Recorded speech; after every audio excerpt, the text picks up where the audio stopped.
Hey everyone, welcome to the start of a new topic. We are now going to start looking at indices and surds from the Year 10 course here in Australia, where I'm from. Now, a lot of these concepts we've talked about previously. We talked a little bit about rational and irrational numbers, but I'm going to just take a moment to talk about them today, as well as look at some examples with simplifying surds, just to revise some of the concepts we did in indices and surds. But then we're going to go straight into the Year 10 content. So if there's any gaps here, anything that doesn't make sense, some of the adding, subtracting, multiplying, dividing, these operations with surds, please look at some of the previous videos because we go into those more in depth. Now, rational and irrational numbers. I've talked about these before. Now, rational numbers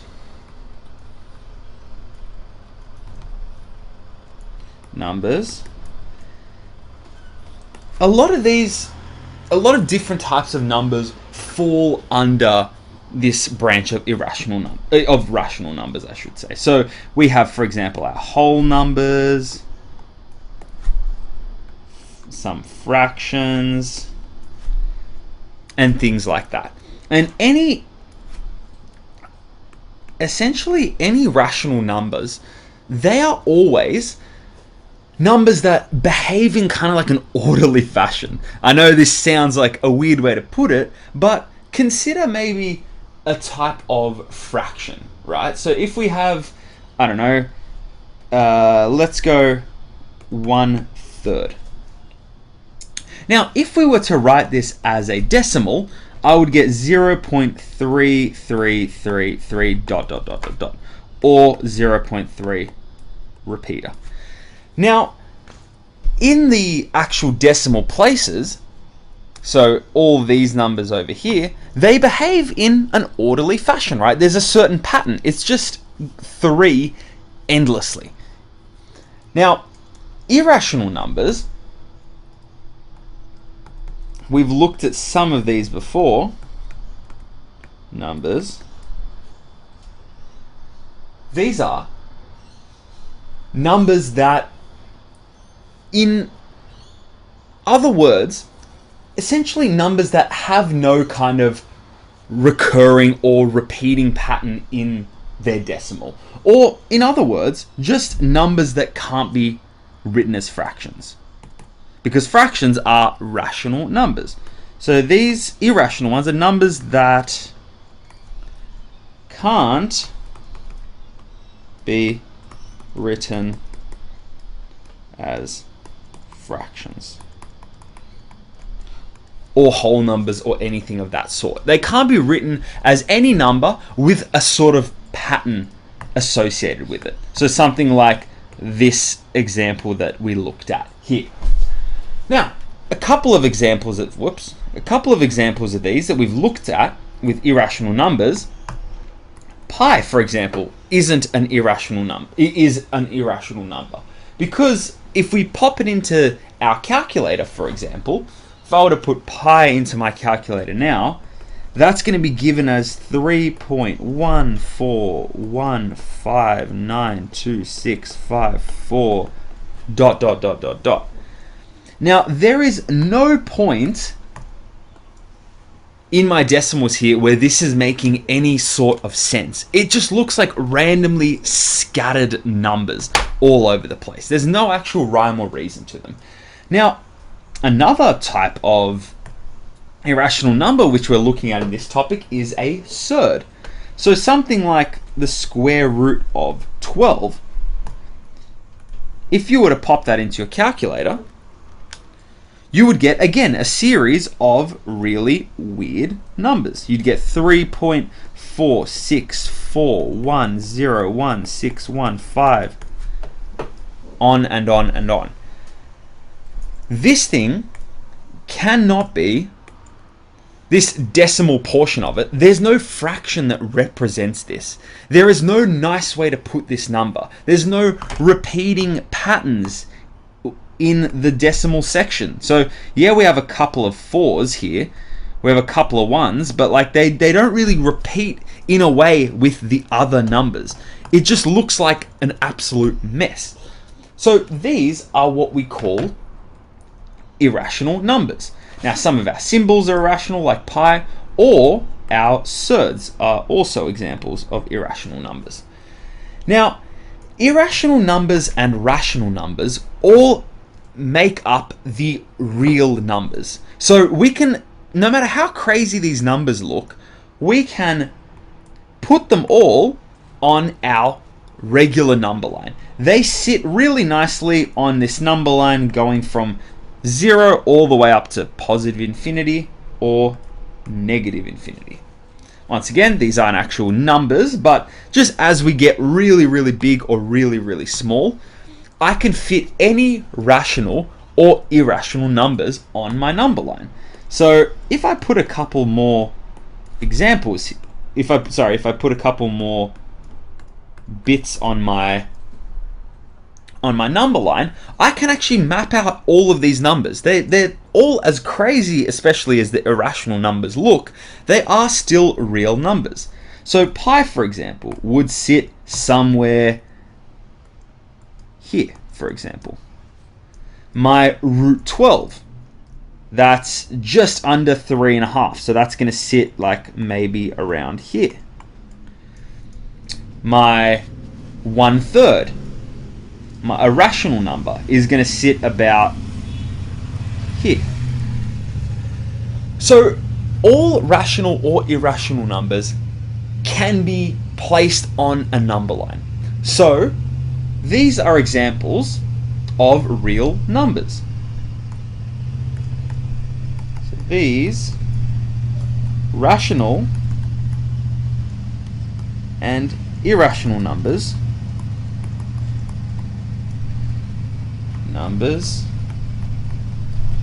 make up the set of all real numbers. Okay, so that's the theory part done. That's all we want to define here.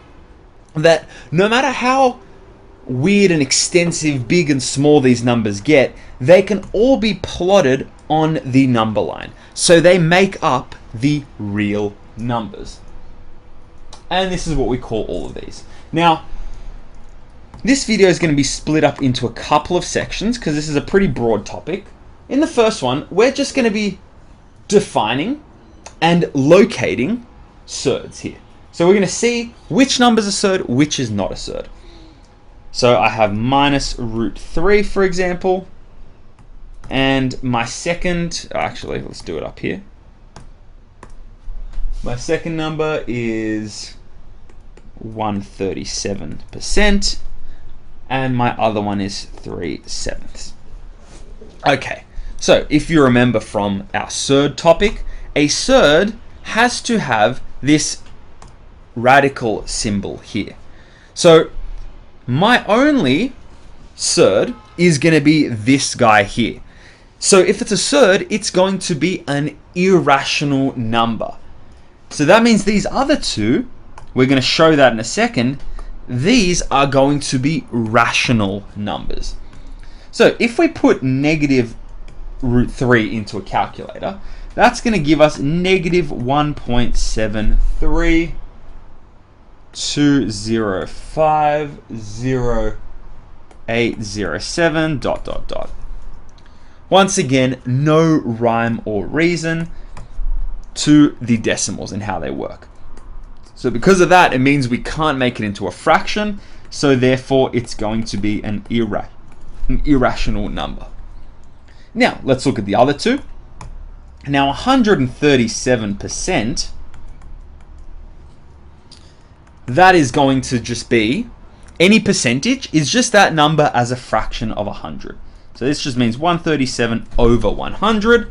Now, this is an actual fraction. We can also write this as 1.37. So the number is a fraction, so it's going to be a rational number. And I only have 2 decimal points. There's no extensive decimal point thing going down like we have this this top example that makes sense or that can be written as a fraction. But 1.37 can be written as a fraction, so it is rational. And this last one, 3/7, that's also going to be rational. But if we pop that into our calculator, 3/7, that's going to give us, and this is a good example because you'll hopefully be able to see something different with this one.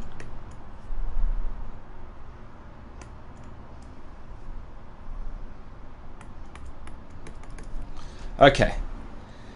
This at first, if you look at the decimals, it does not really look as though there's any rhyme or reason to it. But if we break this down up to here, do you notice anything similar between this section and, for example, this section? Well, it's becoming, well, it looks like it follows a type of pattern. We start with 4, then go 2, 8, 5, 7, 1, and in my next half, I'm doing that exact same thing. And this just goes on and on and on infinitely. So, this guy here, and also because it's a fraction, it's going to be a rational number. Now, let's do our next section of this video. So this is going to be a pretty random sort of small topic, but it's actually quite useful for understanding rational numbers and how we can convert between decimals and fractions. So consider when we have a recurring decimal. So 0.2222 dot dot dot dot dot. This can be written like this, or 0.2 repeater up here. But let's look at how we can actually write this as a fraction. So I notice that no matter how far along I go this way, I'm just always going to get a 2 as my result.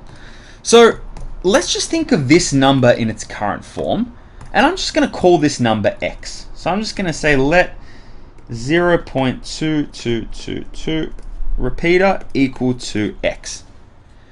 Now, if I multiplied this number by 10, let's see what it gives us. So multiplying by 10 is just going to shift this decimal 0.1 spot to the right.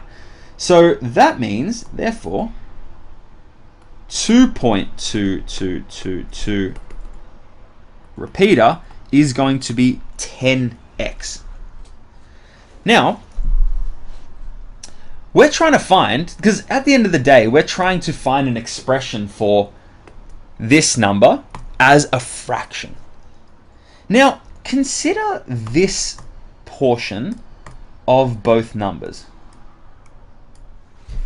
If I were to subtract one from the other, everything here would get cancelled out.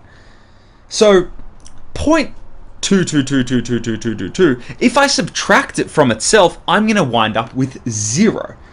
So if I went, for example, let's call this equation 1, call this equation 2. If I took equation 2 and minus equation 1 from it, well, on the right hand side, I would get 9x, because 10x minus x gives me 9. And on the left hand side, I would get 2.2222 whatever minus 0.2222 here. So if I did this actual calculation, well, I would get 0, 0, 0, 0, and 2 minus 0 gives me 2. So 2.00000 repeater is just going to be the same as writing.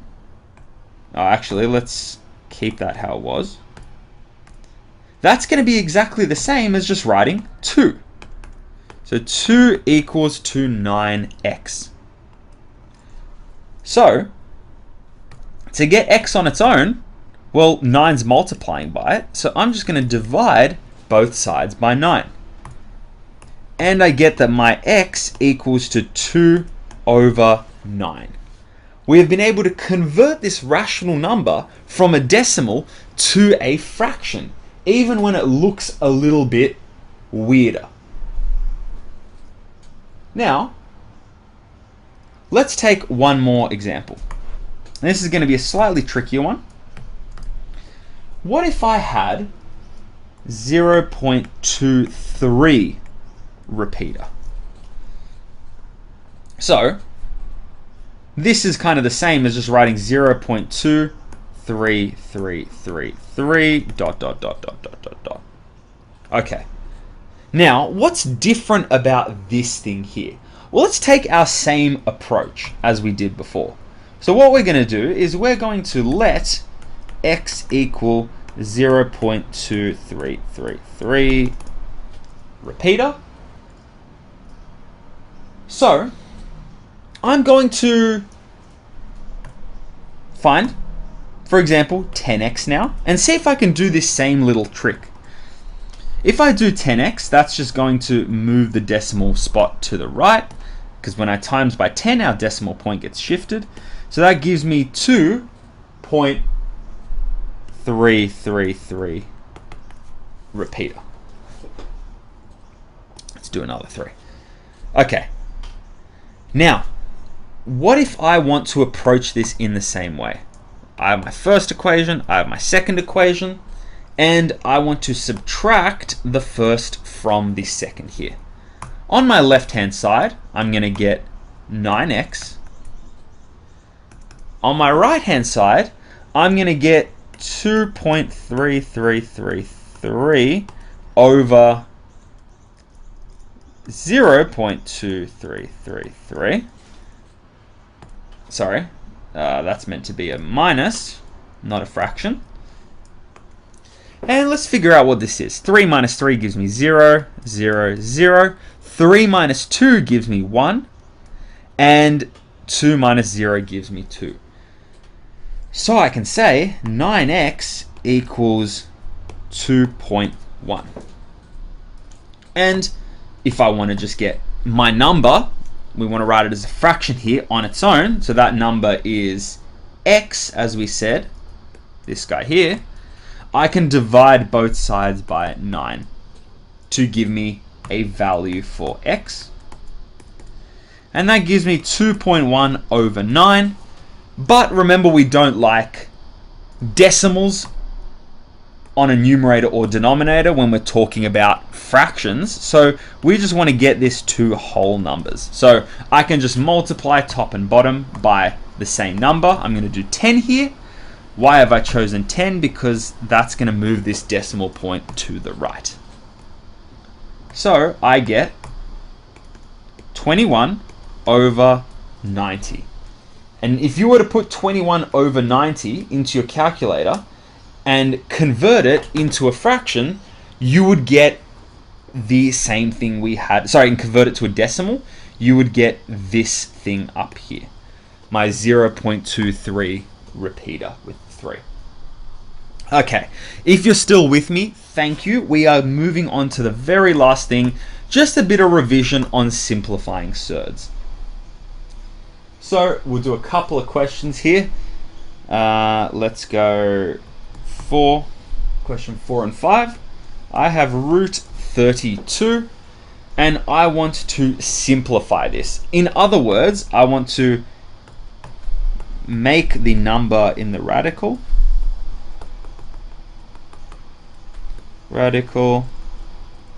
as small as possible.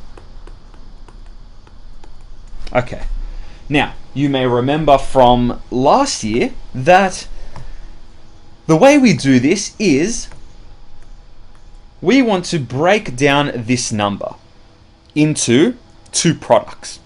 Because remember, if we have any number under the square root can be made from multiplying two factors together. So the square root of one factor of 32 times the square root of another factor of 32. But when we simplify, we want one of these, we want to see if one of these will be a perfect square number. That's the only way we can simplify surds. Now remember, perfect squares were these numbers that we get when we multiply a number by itself. So 1 squared equals 1, 2 squared equals 4, 3 squared equals 9, and so on and so forth. Now, I can break 32 into 2 times 16, because 16 is a perfect square. So when I square root it, even though it has this radical here, it's not going to be a surd, because it's going to give me back a whole number, a rational number. So taking root 16 gives me 4, and I'm multiplying that by root 2, which just gives me 4 root 2 here. Okay, let's try one more and we will wrap up with this video. Question 5. We want to simplify 3 root 200. So we're simplifying surds once again. So we want to break this 200 up into 2 factors, one of which is a perfect square. So one pretty close to this number that I can think of is going to be 100. 100 is a perfect square, and the thing that multiplies by 100 to give me 200 is going to be 2. So I have these two. I've broken up my root 200 into 2 products, or 2 surd products, and the 3 is just multiplying by everything we have here. So let's do another line of working in which we'll write everything down and consider the one thing that we can simplify, and that's the square root of 100. Now, because 100 is a perfect square, taking the square root of it is going to give me the number that squares to give me 100. So that's going to be 10 here. And I can just group together the 2 numbers that can multiply nicely here. So that's going to give me 3 times 10, 30. And the root 2 is going to stay. So we've simplified 3 root 200 into 30 root 2. And the aim is to get this guy in here as small as possible.